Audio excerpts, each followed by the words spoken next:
Well, 2 years ago when I began filming, I was well aware of what President Obama called the pivot to Asia. This wasn't getting really much media at all in the West, but it was a very serious development. It meant, in effect, the greatest build-up of naval forces in the Asia-Pacific since the Second World War. And this was at the time when Hillary Clinton was Secretary of State.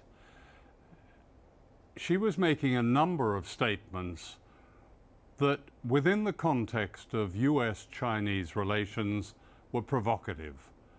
She said the South China Sea was an area of national interest, national security interest to the United States. She was also saying, as we now find out through WikiLeaks, that she was suggesting that the Pacific Ocean should be called the American Sea. But what was happening was a renewed US interest in the Pacific. And at that point, the issue of China claiming islands in the South China Sea and beginning to develop airstrips was becoming a big issue. Mm-hmm. But what wasn't an issue was the fact that China itself was surrounded by US bases. And I'd always been very, very aware of the extent of US military bases and presence around the world, especially in the Asia-Pacific. And here we had 400 US bases, new ones in Australia, where I am now, in Darwin, Western Australia, extending all the way up through the Pacific, through the Philippines, new bases in the Philippines, after the Philippines had expelled two of the big bases it had there, new bases there, up through Japan, Korea, all of these bases with really concentrating now with one target, as it were, and that's China. Why? And I suppose I wanted to find out why. Mm-hmm. So the journey began to make this film, and to me the timing of the film is quite extraordinary, because here we have the new President Trump and his designated Secretary of State making the kind of Cold War threats towards China that were pretty well unknown a year or two ago.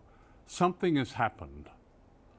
So this development that began with Obama in 2011 actually began with Hillary Clinton in 2009, has now come round to Trump making all kinds of provocative noises towards China. Indeed. That's the essence of this film. The film asks why, but it takes some very interesting twists and turns. Sure, sure. It's also about the threat of nuclear war that has never gone away. And of course, any threat from one nuclear power to another suggests that nuclear war is a possibility.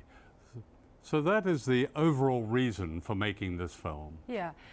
Do you think 2 years on since you made this film, do you think what you were imagining or what you were cautioning people against in that film, do you think that worry is more imminent at this moment?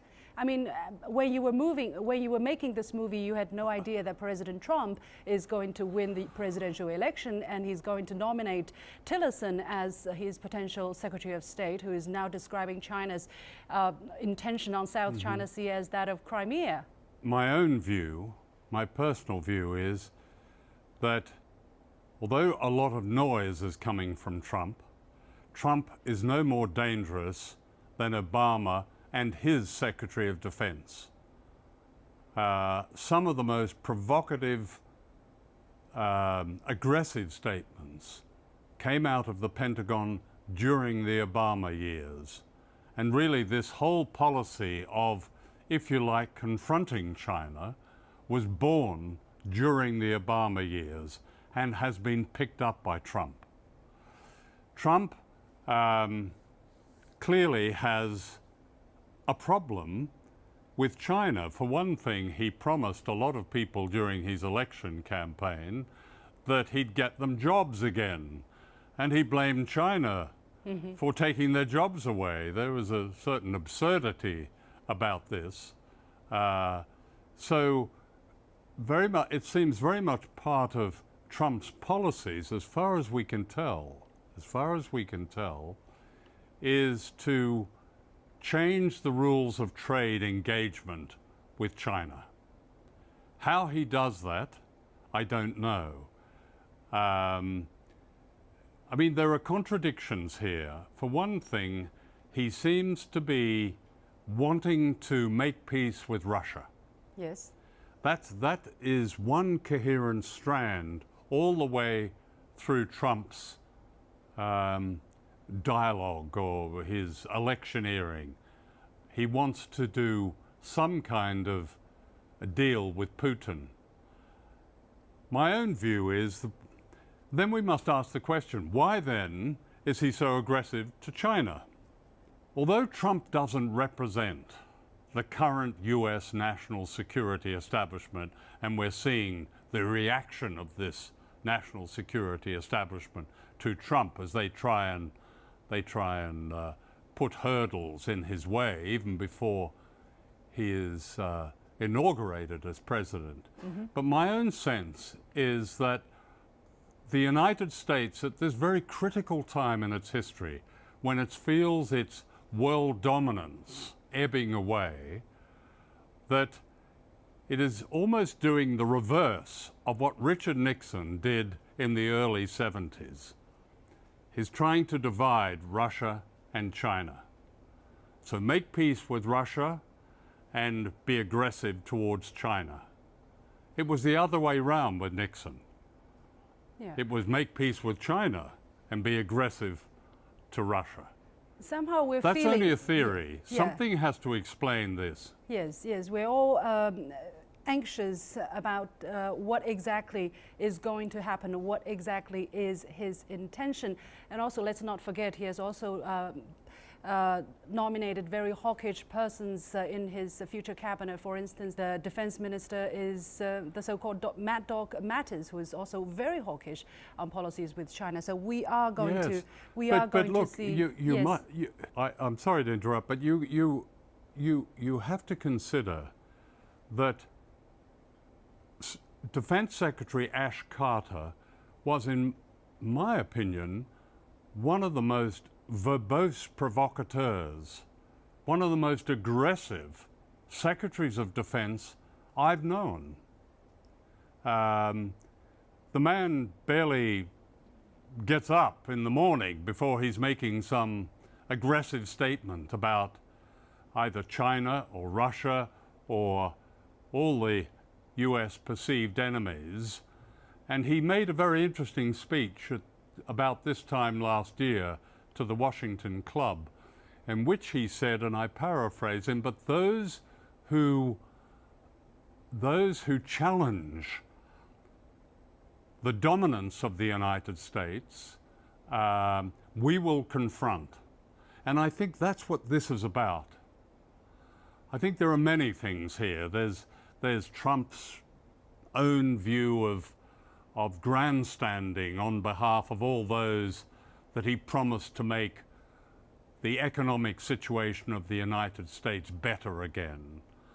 There's also the national security establishment, that great mass in the United States, wanting to say we are still in charge, we are still the top dog. There's even a touch of imperial pride. I've always thought modern United States was essentially a 19th century country. It behaves in the way that Britain did in the late 19th and early 20th century. What is the potential? What is the puts potential? a kind sorry. of militarism first. Yes. What is the potential consequences of this kind of imperial sentiment, fearing the loss of face sometimes of their declining influence in the Asia Pacific, especially when we are talking about a coming war on China? If indeed a confrontation happens between China and the United States as a result of the United States provocation, what would be the potential implication for that region and for the world at large? Well, the implications are disastrous, of course. Any war between great states, particularly nuclear-armed states, such as the United States and China, is a disaster. And I really don't think that those in the United States who are leading this, let's say this policy of provocation, really want a nuclear war. Why would they? It makes, unless you're demented, it makes absolutely no sense. But wars happen by mistake and accident. And we've already seen the US sending low draft ships right up to the international line in Chinese waters. We've seen them challenging going through, overflying the islands in the South China Sea. We've seen a number of provocative acts to which China has responded. There's no question about that. For example, in 2015, one of the biggest air-sea military exercises in history, Talisman Sabre, rehearsed a blockade on China through the Malacca Straits and the Lombok Straits. The US Navy, with its air-sea battle plans, has been rehearsing this kind of trade war, trade blockade on China for quite some time. I would have thought that China is building these airstrips as a defensive measure. I don't know, I'm not privy to why, but it's certainly every time the US sails one of its ships, overflies these possessions, there is a reaction from China. That's a very dangerous situation. What are the institutional roots that got the United States politics, the US people, into where they are today at this moment? I think it began to happen about 1950. The US became a great power, a great military power, and a great economic power, a great institutional power, banking power, as a consequence of the Second World War. Europe was devastated. Britain was devastated. The old imperial powers were devastated. China was devastated. Japan was devastated. The United States was not.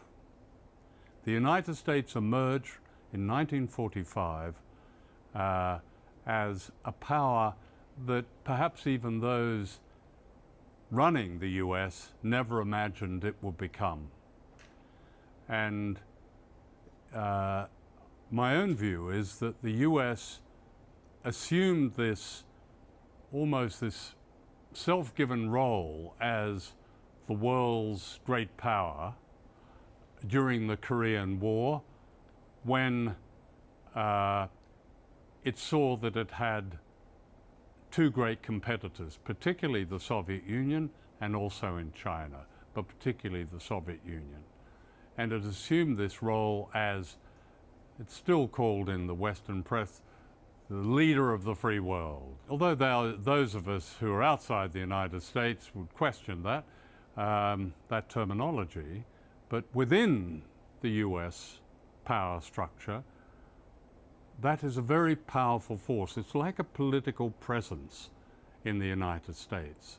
And that comes back to the fact that that role has changed, that US power is not as it was. It is militarily, there's nothing to match it militarily. Yes. However, Russia again is catching up. China is again starting to, if not catch up, but certainly build up its military power. But in terms of its economic power, the United States is a shadow of what it was in 1945-50. It is no longer a manufacturing, effectively a great manufacturing state. Its largest company, Apple, makes its products in southern China. So the world has changed in the distribution of goods, of manufacturing, of workshops, of trade, and so on. There are new rules, there are new forces, new power. And the United States, great power, which began, as I say, after the Second World War, ran right through the first Cold War, the 1950s, 60s, 70s, finally in the 1980s when the Soviet Union collapsed, the United States saw itself then as the victor in the Cold War. But of course the 1980s was the same time that China was the time of Deng Xiaoping and the extraordinary rise of China. So the world has changed around the United States. And my own view is that those very powerful institutions within the US that have exercised such control over, for instance, banking, the US Treasury, control over the World Bank, the IMF, the Asian Development Bank, the Latin American Development Bank. The banking infrastructure has changed. Here, China has now established a new bank, yes, to which a lot of America's allies have come. Yes. So that power, which was essential to US power, has changed. Yes.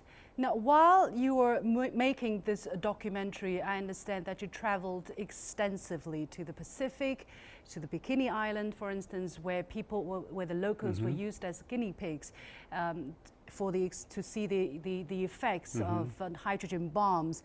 You also traveled to China and other areas. What did you learn through these travels about how the Chinese perceive this kind of threat against their country? Well, I learned a number of things. I learned again, and I've made a number of films about nuclear weapons and the potential of nuclear war. I learned again that we must not forget the huge risk. When I went to the Marshall Islands and filmed on Bikini, there were several reasons. One was to show that here's really where the nuclear age got underway, you know, between 1946 and 1958. Something like the equivalent of one Hiroshima bomb was exploded, tested in the Marshall Islands. And right in the Marshall Islands is one of the US's biggest and most secretive bases on the island of Kwajalein, called the Ronald Reagan Missile Test Site.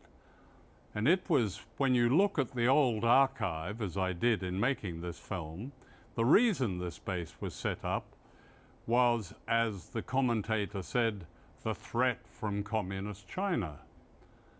So the connection between where the nuclear age really was tested, apart from Hiroshima and Nagasaki, of course, but where it was tested in the 1950s, At the same time, this very important base, which commands the Pacific in terms of its space, it's a space base. It fires rockets and has rockets fired at it from the United States. It's a major test site.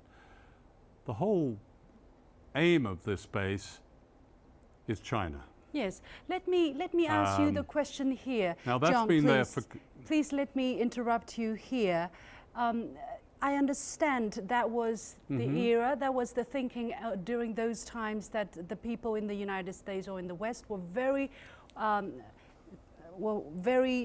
should I say, feeling very threatened by whatever was potentially coming from the communist China. But that was during the Cold War or right before that. Right now, the Cold War, we say, has finished. Do we still have to worry about such things? I mean, shouldn't we look further? Is the threat of nuclear war still a realistic threat? Yes, it is a realistic threat, and I think there is a second Cold War. It's a completely unnecessary Cold War. The first Cold War was unnecessary too, but this one is especially unnecessary. You know, China and the United States, as one of my interviewees in the film, Eric Lee, says, China and the United States are connected, are locked in with each other. No two countries, he says, have so many interests in common that the only way forward is clearly as a peaceful relationship. So the new China, if you like, the risen China and the United States have so much in common. The enormous trading relationships. It makes absolutely no sense whatsoever. And whatever problems there are, as one of my interviewees in the film, he was Professor Ted Postel. He was advisor to the chief of US naval operations. He says, this is completely ridiculous that this is happening, that whatever differences can be worked out between the two countries, and in fact have been in the past. But as I say, something changed a couple of years ago, and Trump, it appears, we don't know yet. With Trump, it's very difficult to work out exactly what he wants and what he's doing. Well, it just seems what has been manufactured is a second Cold War. A second Cold War with Russia, there's no question about that. And a secondary second Cold War with China. And the question is why? Well, I think it is all about the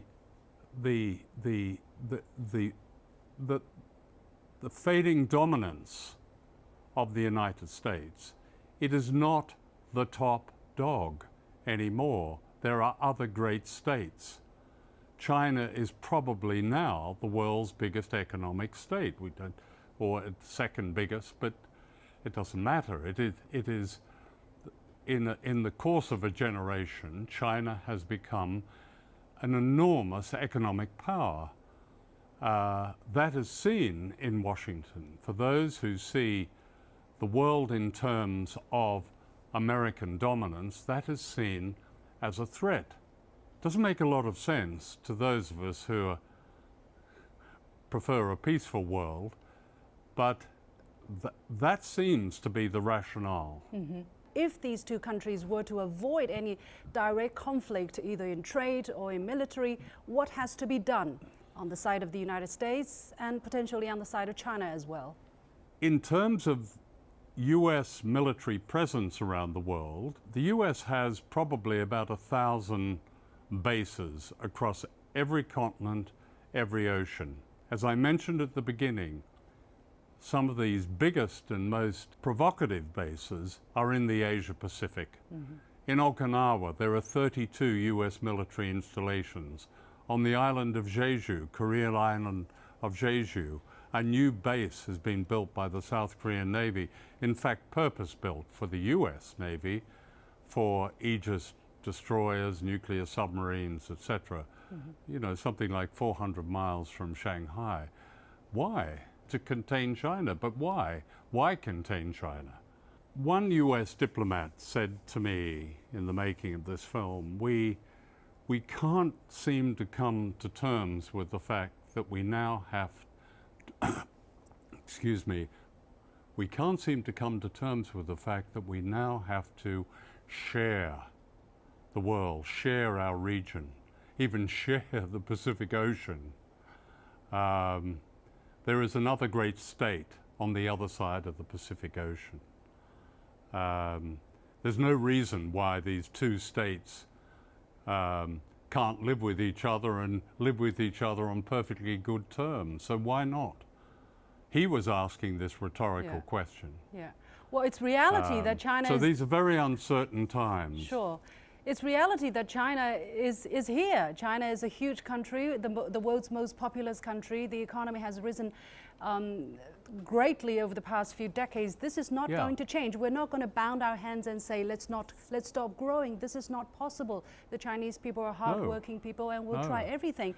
But in the end, in our blood, we're a peace-loving country. We never invaded anybody. But the mere fact we're here in this part of the world seems to be something not acceptable for another country across the Pacific. So I guess while we are showing everything we can to demonstrate our goodwill and our peaceful nature, it is probably on the other side of the Pacific Ocean that they have to realize that they have to share this world with not just China, many other countries that are emerging in the global arena.